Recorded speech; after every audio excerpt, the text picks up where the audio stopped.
The massive space station called Council Ring floated in the dark void between stars. It was huge, bigger than Earth's moon, with thousands of lights blinking along its curved walls.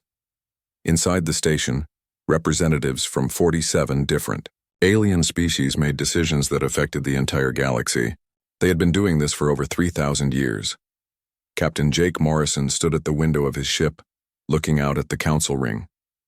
His ship was called Aurora's Dawn, and it carried the human delegation to these meetings. Jake was tall and thin, with gray hair and tired eyes. He had been coming to these meetings for 10 years now, and he was getting sick of them. The humans were the youngest members of the council. They had only been part of it for 200 years, which was nothing compared to the other species. The Zephyrians were made of living crystal and had been around for millions of years. The collective of Proxima was a group mind that thought as one being. These ancient aliens looked down on humans like adults looking at children. Every time the humans asked for something, the answer was no. They wanted to explore new parts of space. No, too dangerous. They wanted to share advanced technology. No, humans were not ready. They wanted help when pirates attacked their colonies. No, that was a human problem, not a council problem. Jake walked through the corridors of his ship toward the meeting room. The walls were painted white and blue, colors that reminded him of Earth's sky. Most of the crew was human, but there were a few friendly aliens who worked with them. They nodded as he passed, but their faces were worried. In the meeting room, Ambassador Peter Hayes was getting ready for another session with the council. Peter was a good man in his 50s, with kind eyes and a patient voice. He had been trying to make peace with the other species for 20 years, but Jake could see that Peter was reaching his breaking point. "Any word from Titan Colony?" Jake asked. Peter shook his head. "Still under attack. Commander Lisa Brady sent another message an hour ago. The Void Hunters have surrounded the colony. 50,000 people are trapped down there." Jake felt his stomach turn cold. The Void Hunters were monsters. They were not like other alien species that could be reasoned with or fought in normal ways. The Void Hunters fed on fear. They would torture their victims slowly, drinking in their terror before finally killing them. "What does the council say?" Jake asked, even though he already knew the answer. "The same thing they always say, it's not their problem." The communication screen lit up, showing Lisa Brady's face. She looked terrible. Her uniform was torn, and there was blood on her forehead. Behind her, Jake could see smoke and flashing lights. The sounds of weapons fire echoed through the speakers. "Please," Lisa said, her voice breaking. "They're inside the main habitat now. We have children here. Families. We can't hold them off much longer." Peter's hands were shaking as he reached for the controls. "I'll bring this to the council again. I'll make them listen." But Jake knew it was hopeless. The council had already voted 3 times. Each time the answer was the same. No help for the humans. The council chamber was a huge round room with seats arranged in circles. Each species had their own section, designed for their specific needs. The Zephyrians sat on tall crystal pillars that hummed with energy. The collective of Proxima floated in tanks of green liquid. The humans had simple chairs that looked tiny compared to the others. Elder Zix was the leader of the Zephyrians. He was ancient, even by their standards, and his crystal body was covered in patterns that showed his age and wisdom. When he spoke, his voice sounded like wind chimes in a storm. The human representative, "Request to address the council again," Elder Zix announced. His tone made it clear that he thought this was a waste of time. Peter stood up slowly. Jake could see that his friend was exhausted. The stress of watching his people die while begging for help was wearing him down. "Honored council members," Peter began. "I come before you once more to ask for help. Titan Colony is under attack by the Void Hunters. These are not soldiers or explorers. These are 50,000 innocent people. Children, teachers, farmers, families who went to the outer rim to build a better life." A sound like grinding metal came from the section where the Iron Cartel sat. It was their version of laughter. "Humans always make the same mistake," their speaker said. "You expand too fast, go too far, and then cry when you face the consequences. Peter's voice grew stronger. We went to Titan because we believed in growth and pushing boundaries and making the galaxy a better place for everyone. Yes, it was dangerous. Yes, it was risky. But that's what humans do. We take risks so that everyone can benefit. Elder Zix's crystal form pulsed with different colors. The Council has already voted on this matter, 3 times. The decision is final. The Council does not interfere in territorial disputes. This isn't a territorial dispute, Peter shouted, losing his composure for the first time Jake had ever seen. This is murder, this is genocide, these creatures are killing our people for sport. The chamber filled with clicks, chirps, and strange harmonics as the different species talked among themselves. Jake could pick out some of the words. Emotional. Unstable. Typical human reaction. A new voice cut through the noise. It was Commander Lisa Brady, broadcasting live from Titan Colony. Her image appeared on the main screen, larger than life. She was in a bunker now with civilians huddled behind her. Some of them were children. They're breaking through the last barrier, Lisa reported. I can hear them in the corridors. They're laughing. They know we can't escape. A child started crying in the background. Lisa turned to comfort him, a little boy who couldn't have been more than 6 years old. It's okay, she whispered. Help is coming. But everyone in the council chamber knew that was a lie. Elder Zix spoke again, his voice cold and final. The transmission is unfortunate, but it does not change the facts. Humanity chose to expand beyond the recommended boundaries. The consequences of that choice are their responsibility alone. The screen went to static, then silence. Jake watched his friend Peter Hayes stand in that silence for a long moment. The ambassador's face went through several changes. First shock, then grief, then something Jake had never seen before in a human diplomat. Cold, burning rage mixed with absolute determination. Peter walked to the central podium, the place where only the most important announcements were made. His footsteps echoed in the quiet chamber. 50,000 people just died, Peter said, his voice steady now. 50,000 human beings who looked to the stars with hope and found only death. They died while the most powerful military force in the galaxy watched and did nothing. He looked around the chamber, meeting the eyes or sensors or whatever the different species used to see. The Human Federation formally withdraws from the Galactic Council, Peter announced, effective immediately. The chamber exploded into chaos. No species had ever left the Council. It was unthinkable, impossible, unprecedented. Peter continued speaking over the noise. We came to you as friends seeking cooperation and mutual growth. Instead, we found only stagnation and callous indifference. Humanity will forge its own path among the stars. As the human delegation prepared to leave, Elder Zix's crystal form pulsed again. This time, Jake thought he detected amusement in the patterns of light. Let them go, Elder Zix broadcast to the assembly. They are young and foolish. They will return begging for readmission within a cycle or 2.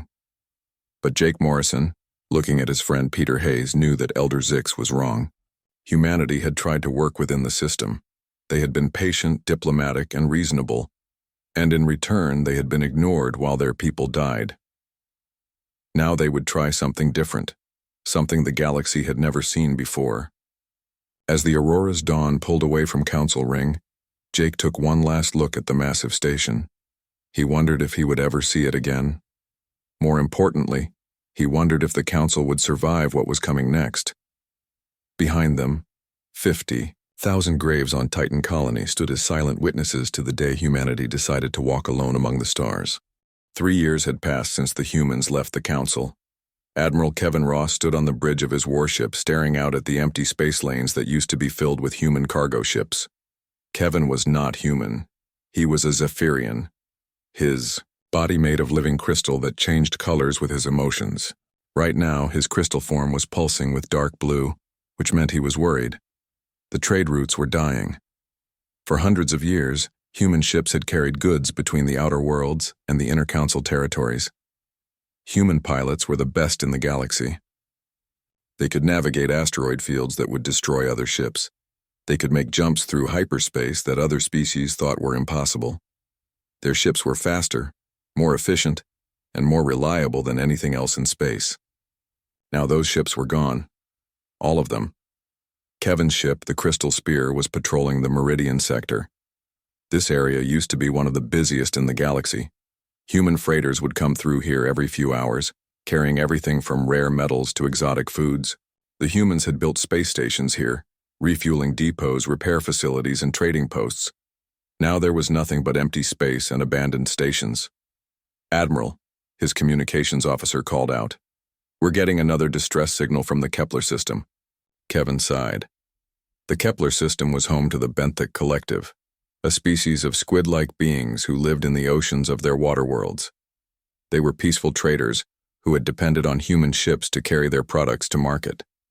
"What's the problem this time?" Kevin asked. "Pirates, sir. The same group that hit the Vega colonies last week. The Benthics are asking for help, but our nearest patrol ship is 6 days away. 6 days. Before the humans left, there would have been a human patrol ship in the area within hours. The humans had always been good at showing up when trouble started. They seemed to enjoy fighting pirates and protecting innocent people." Kevin made his decision. Set course for Kepler. Maximum speed. As his ship jumped into hyperspace, Kevin thought about how much had changed. The humans had not just left the council, they had vanished completely. Every human colony, every human space station, every human ship had disappeared at the same time. It was as if the entire species had simply stopped existing. At first, the council had been relieved. Elder Zix had been right, they thought. The humans would come back begging for help within a few months. They were too young, too inexperienced to survive on their own, but months turned into years, and there was still no sign of them. Dr. Nina Foster was having the same thoughts as she worked in her laboratory on Council Prime. Nina was a member of the Proxima Collective, but she was also an individual. Her species could think as one mind when they needed to, but they also had their own personalities and interests. Nina's interest was in studying other species and learning how they thought. Nina had been studying the effects of humanity's departure on the rest of the galaxy. What she had found was disturbing. "The numbers don't lie," she told her research team. "Innovation across council space has dropped by 73% since the humans left." Her assistant, a young collective member named Marcus, looked confused. "But the humans were never the most advanced species. The Zephyrians have much better technology. The Iron Cartel builds stronger ships. The Ethereals can manipulate energy in ways humans never could." Nina nodded. "That's true, but look at the pattern. Every major breakthrough in the past 200 years started with a human idea. They would come up with some crazy theory that made no sense. Our scientists would try to prove them wrong. And in the process of proving them wrong, we would discover something new." She pulled up a holographic display showing the timeline of technological advancement. Faster-than-light communication. The humans suggested it first. We thought it was impossible, so we tried to prove it. We ended up creating the quantum relay network, artificial gravity generators, another human idea that we thought was stupid. We tried to show them why it wouldn't work, and ended up inventing gravity manipulation. Marcus stared at the display. "You're saying the humans made us smarter?" "I'm saying the humans made us think differently. They were always asking what if and why not. They never accepted that something was impossible just because it had never been done before. They pushed us to be better than we were." The door to the laboratory opened and Admiral Kevin Ross walked in. His crystal form was now pulsing with red, which meant he was angry. "Dr. Foster," he said, "I need to know what you've learned about the humans. The situation is getting worse."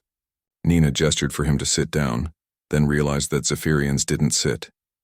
They stood on their crystalline bases like living statues. "How bad is it?"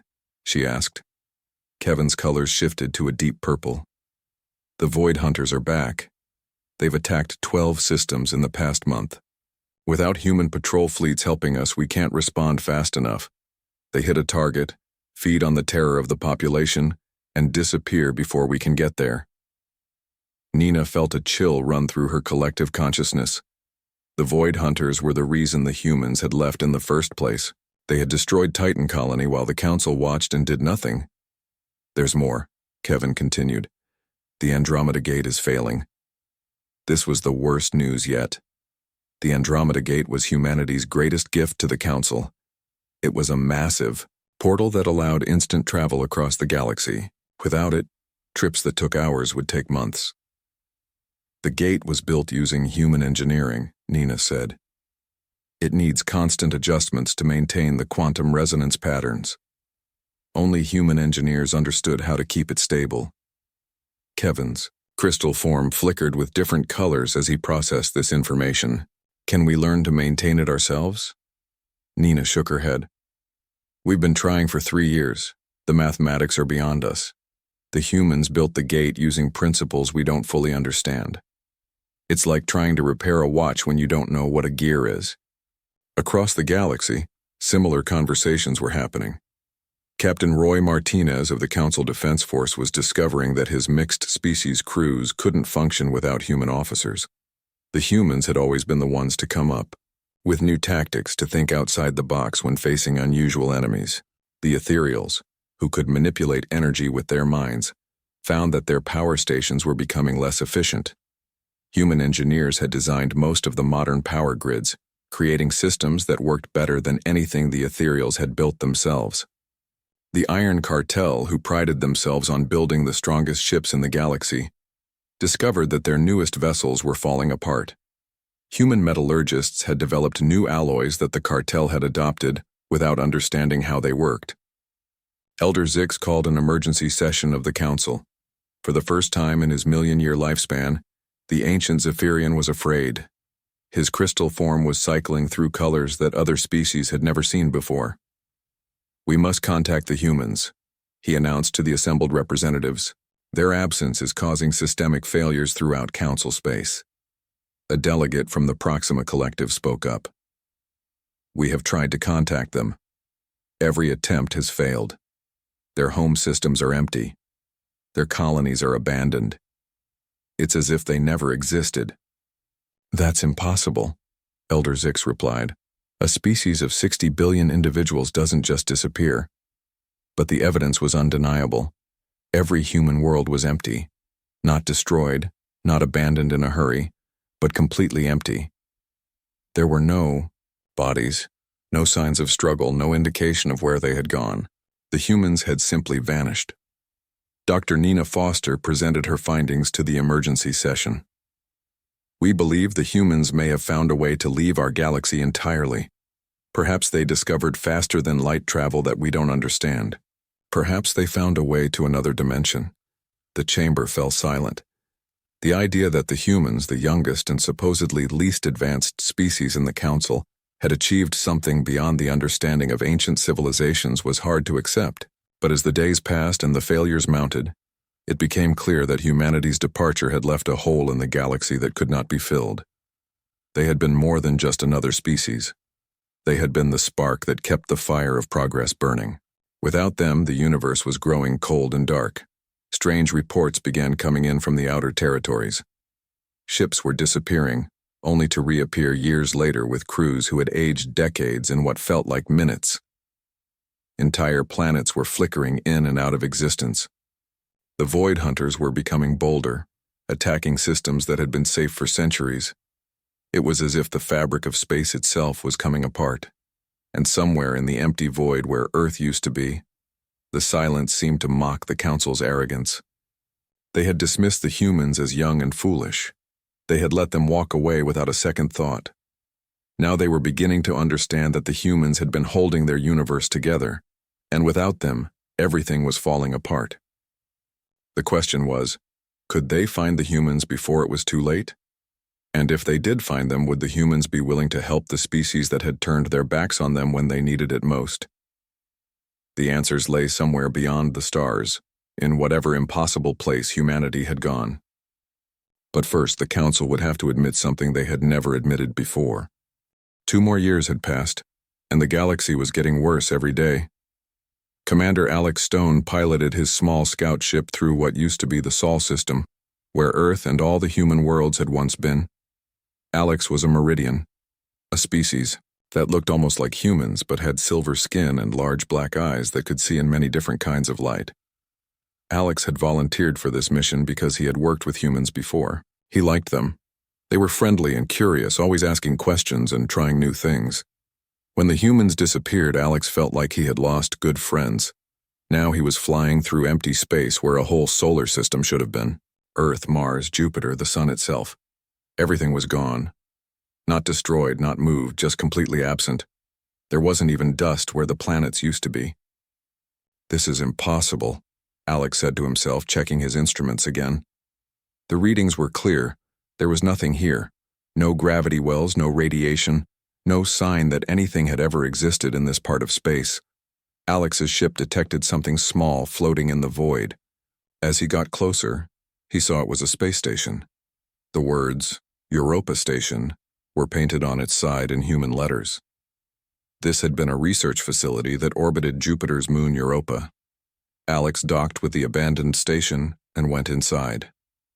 The air was still good, and the lights were working. The station's computer systems were still running, but they were mostly empty. Someone had wiped most of the data before leaving, but not all of it. In the deepest parts of the computer memory, Alex found fragments of something called Project Exodus. The files were incomplete and heavily encrypted, but Alex was good with computers. He had learned a lot from working with human technicians. What he found made his blood run cold. Alex transmitted his findings back to Council Prime, where Dr. Nina Foster was waiting. Nina had been studying the human disappearance for 2 years now, and she was desperate for any clue about what had happened. "Commander Stone," Nina said over the communication link, "what did you find?" Alex's silver face looked pale on the screen. "Doctor, I think I know where the humans went, and it's not good news." Nina leaned forward. "Tell me." "The humans didn't go to another part of space," Alex said slowly. "They went to another reality, entirely. They found a way to move their entire civilization to a parallel dimension." The laboratory fell silent. Nina's research team stared at the screen in shock. Moving objects between dimensions was purely theoretical. No species had ever managed to do more than send tiny particles to other realities, and even that required enormous amounts of energy. "That's impossible," Marcus, Nina's assistant, said. "The energy requirements alone would be beyond anything we can imagine." Alex transmitted the data he had recovered. "Look at these files. Project Exodus was their escape plan. They had been working on dimensional fold technology for decades. They learned how to do it by studying the Void Hunters." Nina's eyes went wide. "The Void Hunters? But they're just interdimensional parasites that feed on fear." "That's what we thought," Alex said. "But according to these files, the Void Hunters aren't from our galaxy at all. They're refugees from another reality, a dimension where something terrible happened.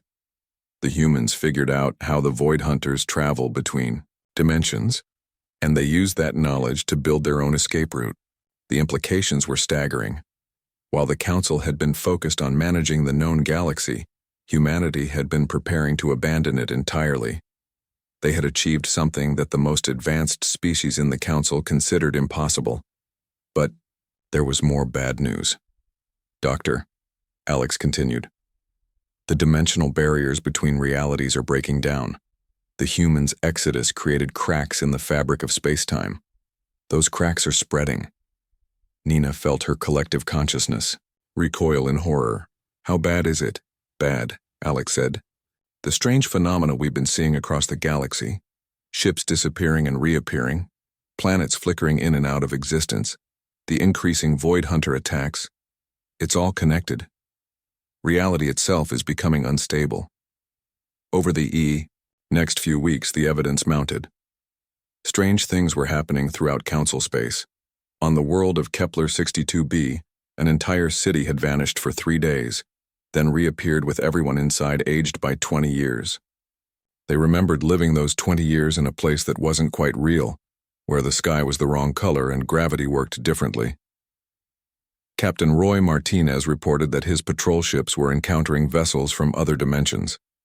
Some were versions of Council ships from realities where different species had evolved. Others were completely alien, built by civilizations that had never existed in their universe. The worst incident happened at the Vega colonies. A research station there had been conducting experiments with dimensional scanning, trying to understand what the humans had done. The experiment went wrong, and the station was pulled partially into another reality. The rescue teams found the station existing in 2 dimensions at once. Half the crew was in their normal reality. Half was in a nightmare dimension where the Void Hunters ruled everything. The people trapped between realities were going insane from the experience. Dr. Nina Foster worked day and night to understand the crisis. The fragments from Project Exodus gave her clues, but the human science was far beyond anything the Council had developed. The humans had been thinking about problems that other species hadn't even known existed. The humans knew this would happen, she told the emergency council session. They knew that their dimensional exodus would destabilize local space-time. That's why they left, not just to escape us, but to protect us from the consequences of their experiments. Elder Zix's crystal form was flickering with colors that indicated extreme distress. Are you saying they deliberately caused this catastrophe? No, Nina replied. I'm saying they discovered something that forced their hand. Look at the timeline. The Void Hunter attacks began increasing months before the Titan colony massacre. The humans weren't just angry about our refusal to help them. They were trying to protect their people from something much worse. She brought up a holographic display showing the pattern of Void Hunter attacks over the past several years. The attacks weren't random. The Void Hunters were specifically targeting human colonies, trying to prevent the humans from completing Project Exodus. The truth was becoming clear. The Void Hunters were refugees from a reality where dimensional experiments had gone catastrophically wrong. They had been trying to stop humanity from making the same mistakes their own species had made. But the humans had succeeded where the Void Hunters' people had failed. They had managed to move their entire civilization to a stable dimension, one where they could continue to exist and grow. The problem was that their escape had weakened the barriers between all realities. Other dimensions were bleeding through into council space. Some of these dimensions were harmless, but others contained horrors that made the Void Hunters look friendly. Reports came in of shadow creatures that ate light itself. Living mathematics that turned matter into equations, singing crystals that drove people mad with their beautiful, impossible music. Time storms that aged everything they touched to dust in seconds. The galaxy was being invaded by nightmares from other realities, and the Council had no idea how to stop it. We need the humans back, Elder Zix finally admitted. Only they understand the technology well enough to fix what they've broken. But how could they contact a species that had moved to another dimension entirely? The Council's most advanced communication systems couldn't reach across realities. Dr. Nina Foster had an idea, but it was dangerous. We could try to create our own dimensional rift, send a message through to wherever the humans went, and risk making the situation worse? Asked a delegate from the Iron Cartel. Nina's collective consciousness was filled with determination. The situation is already getting worse every day. If we don't do something soon, our entire reality could collapse into chaos. The Council authorized the experiment. Using the fragments of human technology from Project Exodus, Nina and her team began building a dimensional transmitter. It was crude compared to what the humans had built, but it might be enough to send a simple message. As they worked, the crisis continued to escalate. Entire systems were being consumed by reality storms. The Andromeda Gate finally collapsed completely, cutting off travel between the galactic core and the outer rim. Void Hunter attacks were becoming so frequent that many worlds were evacuating their populations. The ancient civilization that had ruled the galaxy for 3,000 years was falling apart in just 5 short years. And somewhere in another dimension, humanity was presumably safe from the chaos they had left behind. They had transcended the limitations of their original reality and found a new home where they could grow and explore without interference. The question was, would they care enough about their former neighbors to come back and help? Or would they leave the Council to face the consequences of their own arrogance alone? Nina worked frantically to complete the dimensional transmitter. knowing that the fate of their entire universe might depend on reaching the humans in time. The Diab galaxy was dying, and only the species they had driven away could save it.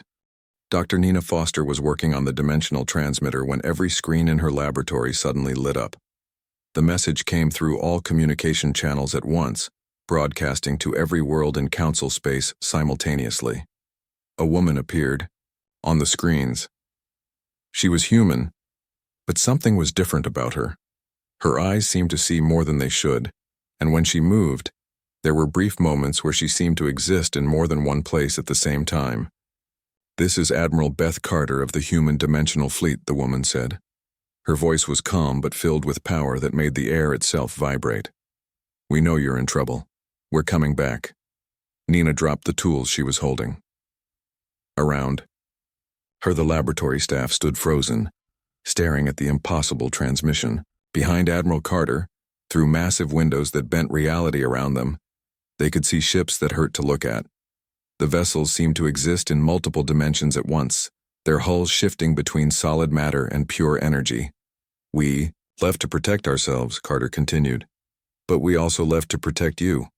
The experiments that allowed our exodus were dangerous. We knew they might destabilize local space-time. We've spent these 5 years learning to control dimensional technology and preparing for the consequences of our departure." Elder Zix was in the council chamber when the message arrived. The ancient Zephyrian's crystal form was cracking under the stress of the dimensional crisis. His colors were cycling through patterns that other council members had never seen before. "What do they want?" Elder Zix asked the empty air. "What is the price of their aid?" Admiral Carter seemed to hear him.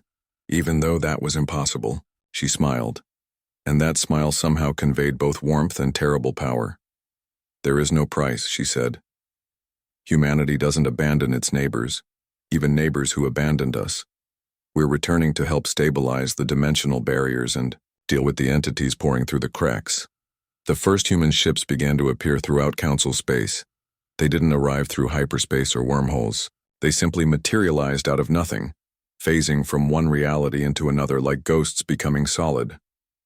Commander Alex Stone was patrolling the ruins of the Vega system when a human ship appeared next to his scout vessel. The ship was beautiful and terrifying at the same time. It looked like it was made of crystallized starlight, with parts that existed in dimensions his eyes couldn't fully process. "Commander Stone," a voice said over his radio. "This is Captain Danny Walsh of the Dimensional Cruiser Infinity's Edge. We're here to help." Alex's silver skin went pale. "Captain Walsh? But you're supposed to be dead. Your ship was destroyed 3 years ago in a Void Hunter attack." There was a pause. "I was dead, Commander. In this reality. But death means something different when you can exist in multiple dimensions. We learned a lot during our time away." The human ships moved to contain the reality storms that were tearing apart space-time. They used technologies that seemed like magic to the council species. Where normal ships would be destroyed by dimensional rifts, the human vessels passed through them like they were made of water. Captain Roy Martinez watched in amazement as human crews worked to repair the collapsed sections of space-time. The humans themselves looked different now. They moved with a confidence that came from understanding fundamental forces of the universe. Some of them seemed to be made of light and thought rather than flesh and blood. "How is this possible?" Roy asked Captain Susan Lopez, a human engineer who was working on stabilizing a dimensional breach near the Centauri system. Susan looked up from her work. She was still recognizably human, but there was something infinite in her eyes. "We learned that reality is much more flexible than anyone imagined," she said. "Consciousness can shape matter if you know how to do it. Thought can become substance, will can become law." She gestured to the breach in space-time, which was slowly closing under her team's efforts. "The universe isn't a machine that runs on fixed rules. It's more like a living thing that responds to intelligence and creativity. That's why the Council's technology stopped advancing when we left. You were trying to force the universe to obey your understanding of how it should work. We learned to work with it instead." The Void Hunters tried to stop the human intervention. They attacked the dimensional ships with their reality-eating weapons. But the humans were ready for them now. The creatures that had once seemed unstoppable were driven back by human warriors who existed in multiple dimensions simultaneously. Captain Jake Morrison, now bearing the title of Dimensional Coordinator, arrived at Council Prime in a ship that looked like a living galaxy. When he stepped off his vessel, space-time bent around him like he was the center of gravity for the entire system. Jake still looked human, but he had become something more. His consciousness existed across multiple realities at once. He could see the past and future as clearly as the present. He understood the connections between all things in ways that would have driven his younger self insane. "The universe went mad when we left," Jake told the assembled council members, "because we had become its stabilizing force without anyone realizing it. Human curiosity, human adaptability, human refusal to accept limitations, these weren't just traits that annoyed you. They were what kept reality flexible enough to survive its own contradictions." Elder Zix's cracked crystal form pulsed with shame. "We were wrong about you. Completely wrong. We offer you leadership of the council, territorial concessions, anything you desire." Jake's response was gentle but firm. "We don't want to rule you. We want to teach you. The universe is vast beyond imagining, filled with wonders and dangers you can't conceive. We've seen realities where consciousness creates matter with thought, dimensions where time flows backward, planes of existence where mathematics itself comes alive." He gestured to the view outside the station. The stars looked different now. Some of them were singing in harmonies that painted colors across the void. Nebulae dreamed and gave birth to new forms of life. Black holes served as doorways to universes yet unborn. "We're offering you partnership in the true sense," Jake continued. "Not as junior members of a stagnant council, but as fellow explorers of infinite possibility. The question is, are you ready to abandon your fear of the unknown and embrace wonder?" Dr. Nina Foster was the first to step forward. "Yes," she said simply. "Teach us." Other council members began to voice their agreement. The Zephyrians, despite their ancient pride, admitted they had much to learn. The Proxima Collective opened their shared consciousness to new ideas. Even the Iron Cartel, notorious for their stubborn traditions, agreed to try new ways of thinking. The human ships began the work of teaching as well as healing. They shared technologies that seemed impossible, engines that ran on curiosity, weapons that fired pure mathematics, shields made of crystallized music, but more importantly, they shared a way of thinking that the council species had forgotten. "The secret," Captain Morrison explained to a gathering of council scientists, "is to remember that the universe wants to be explored. It wants to be understood and appreciated and transformed. When you approach it with wonder instead of fear, it responds by showing you miracles." The dimensional crisis was slowly brought under control. The reality storms were contained. The Void Hunters were driven back to their own dying dimension, and the barriers between realities were strengthened and repaired. But the galaxy would never be the same. The humans had returned as something beyond what they had been before. They were no longer the junior species seeking approval. They were cosmic gardeners, tending to realities like farmers tend crops. The council reformed itself with humanity's guidance. Instead of a static bureaucracy focused on maintaining the status quo, it became an organization dedicated to exploration and growth. New technologies were developed not through slow, careful research, but through leaps of imagination and creativity. Ships began exploring dimensions that had never been visited before. Contact was made with civilizations from other realities. The galaxy became just one part of a vast multiverse filled with infinite possibilities. And at the center of it all, humanity served as guides and teachers, showing other species how to embrace the magnificent chaos of existence without limits. Jake Morrison stood on the observation deck of his dimensional flagship, looking out at a view that showed 17 different realities at once. In some of them, different versions of the council were making their own discoveries. In others, entirely alien civilizations were taking their first steps into dimensional space. "Admiral," his communications officer called out, "we're receiving signals from the Andromeda Galaxy. They want to know if we can help them with their own dimensional crisis." Jake smiled. The work was just beginning. There were infinite universes to explore, infinite problems to solve, infinite wonders to discover. "Set course for Andromeda," he ordered. "Let's go see what they need." The universe hadn't gone mad when humans left the Council. It had simply revealed its true nature. Wild, wonderful, and infinite.